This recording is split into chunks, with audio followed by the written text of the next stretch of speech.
At level 1, we're only going to do one on-rope rescue, where you actually climb up and bring a casualty back down. The other rescue is going to be done probably from the floor or from a platform. Now for this rescue, the casualty has to be in their descent equipment. The casualty has to be on a straightforward set of ropes that come straight down, and you as a rescuer have to have your own set of ropes within arm's reach of the casualty to be able to ascend or descend and then come back down with the casualty at the end.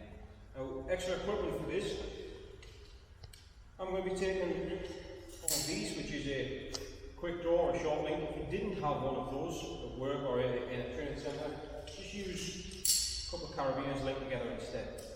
But I'm going to be using the quick draw plus one spare carabiner. You don't need a great deal of gear to get this done. I'm going to start by climbing up, getting roughly level with the casualty and changing to descent.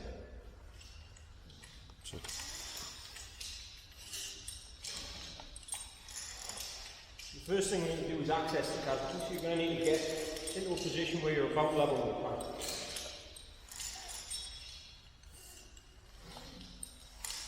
Now, I'm around about level with the casualty there, but I'm still in my climbing gear and I can't even begin to think about getting this casualty down if I'm not in my down gear. So we're going to go a little bit higher, just to account for the drop when we do a changeover. We're going to get into descent first. Descender on.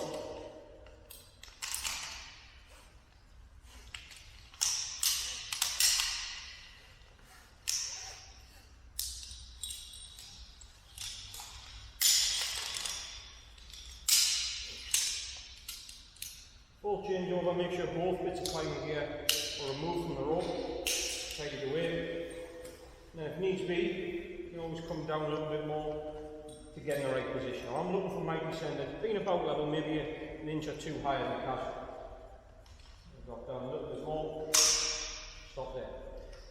The first thing I'm going to do is clean up. So I'm going to make sure both of my ropes are on the outside, and then I'm going to keep the casualty facing me.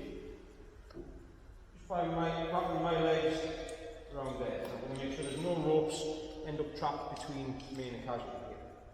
Now the first thing I'm going to do, or the next thing I'm going to do, is make points of attachment to the casualty. Now we're going to need to make two of those in order to be able to take their equipment off. The first point I'm going to make is going to be a spare cow's tail. Now that can be a cow's tail from your arms to casualty's main D-ring, where their cow tails are tied, or it could be, if you prefer, cow's tail from the casualty's harness to your D-ring where your cow tails are tied. It really doesn't matter, that's up to you. So that's point number one. Point number two is going to be the quick draw.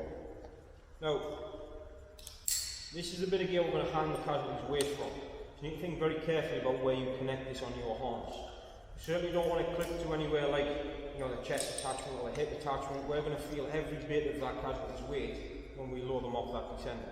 The best place for this is going to be the back of your descender carabiner over here.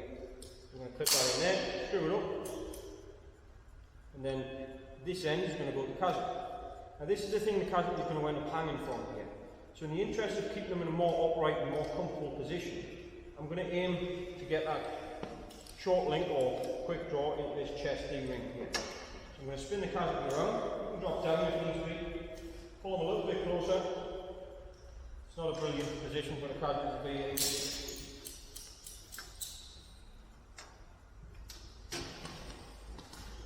There we'll have both of our attachments to the casualty's harness. We start thinking about taking theirs off. Now in this case I don't really need to take the casualty's back because it is an ASAP, which means it's going to follow us down anyway, provided it's not locked. So if the casualty does have an ASAP on, it's seen as just as safe, if not safer, to leave it on, provided it is going to follow you down. So make sure you double check that ASAP is moving. If it was a duck or a fixed backup of any nature that we would have to manage on the way down, I'll just remove that there. I'm going to check my ASAP's not locked, just in case that gets stuck, as this rope may stretch when we add the weight of the casualty. So the last thing to do here, to get the casualty onto us, is release this descender. Now you're going to control this just like you would if it was your own descender. You're going to take control of the tail rope, control of the handle, and just very gently apply pressure to the handle and lower the casualty off. Keep going until all of the casualty's weight It's left the working line, and it's now on that quick draw. Remove the descender completely. We're about ready to descend. We need to do one more thing before we head down. And the safe working load of this descender is, at the moment, 150 kilos. Descenders will vary from descender to descender. Specific safe working loads might change, but generally they're all designed for one person. Now, for rescue, we can increase the safe working load of these devices by adding more friction to this braking line here. So I'll just try and turn around so you can see a little bit better. We're going to take that spare carabiner out the door. We're going to connect that to the front of the descender carabiner and run the tail rope through. And now when we descend, we'll hold this tail rope up rather than down.